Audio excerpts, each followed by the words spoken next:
ሐሙስ ምሽት በቀጥታ ስርጭት ከ2 ሰዓት ጀምሮ በሚኖረን የአገልጋይ ዝግጅት የአዲስ አበባ ከተማ የሲቪል ምዝገባና የነዋሪነት አገልግሎት ኤጀንሲ ይመለከታል። በከተማ አስተዳደሩ የወሳኝ ኩነት ምዝገባን በበላይነት የመምራትና የማስተባበር ተልዕኮ የወሰደው ተቋም ኃላፊነቱን በአግባቡ እየተወጣ ስለመሆኑ በአገልጋይ ይፈተሻል።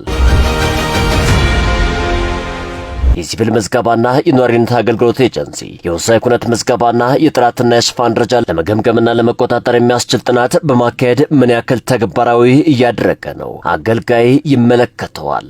ሐሙስ ምሽት ቆይታውን ከአዲስ ሚዲያ ኔትወርክ ጋር ካደረጉ ኤጀንሲው የዲጂታል አገልግሎትን በከተማዋ ለማሰለት ምን ተግባራትን እያከናወነ ነው ስንል እንጠይቃለን።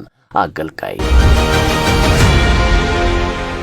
እርሷሉ ብለው ጥያቄውን ያቀብሉን፣ ፈጥነን ምላሽ እናሰጣለን። አገልጋይ የፐብሊክ ሰርቪስና የሰው ሀብት ልማት ቢሮ ከአዲስ ሚዲያ ኔትወርክ ጋር በመተባበር ዘወትር ሐሙስ ምሽት በቀጥታ ስርጭት የሚቀርብ